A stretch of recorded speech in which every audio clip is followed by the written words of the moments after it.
The Bitterroot Mountains, straddling Montana and Idaho, are a wild, imposing landscape, jagged peaks, dense forests, and a reputation for swallowing people.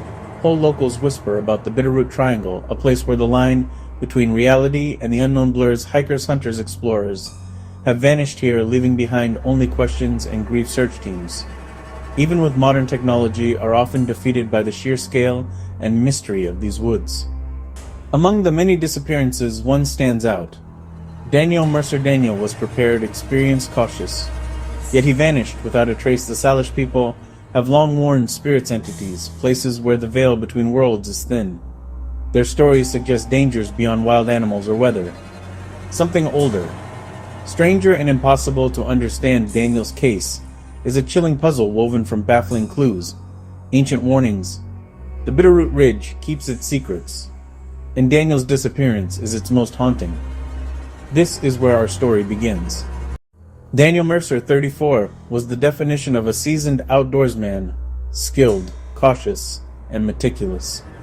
In September 2022, he set out alone on a 30-mile loop he'd researched for months, packing extra supplies and sharing his route with a park ranger.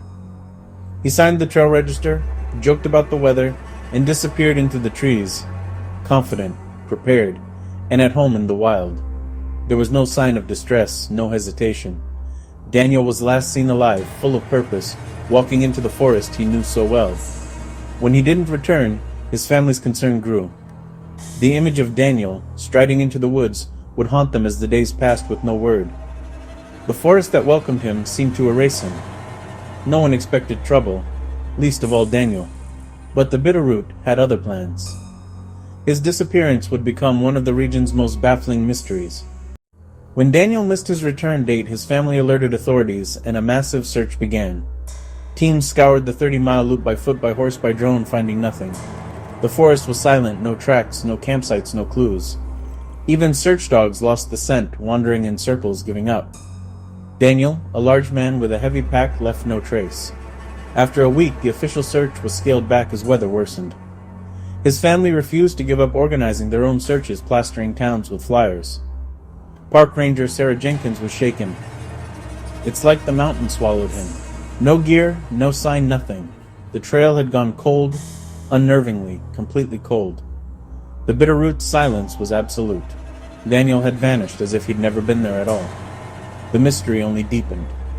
2 weeks later, a hiker found Daniel's backpack, 5 miles off his planned route, neatly placed under a pine.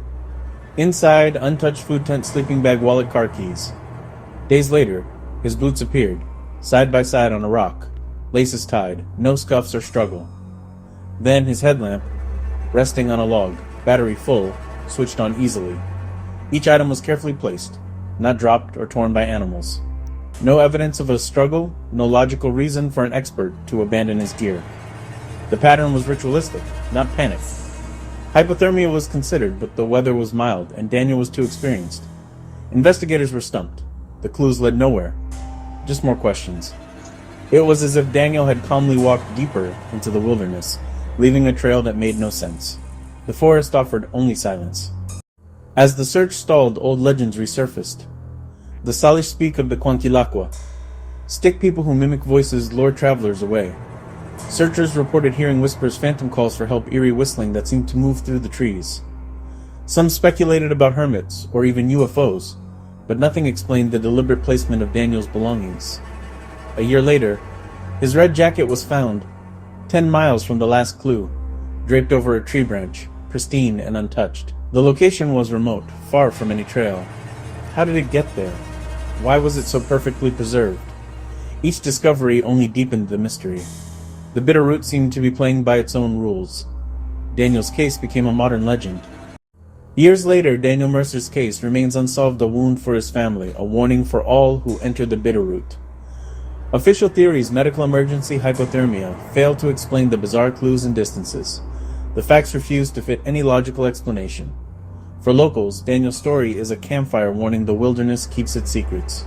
Ranger Jenkins, now retired, says, "The woods keep what they take." My advice: don't go in alone. The silence around Daniel's disappearance is profound, a silence of unanswered questions and a family's endless wait. The Bitterroot Ridge remains a place where logic falters and the unknown reigns. Daniel walked into that world and never returned. His story is a chilling reminder some mysteries are not meant to be solved.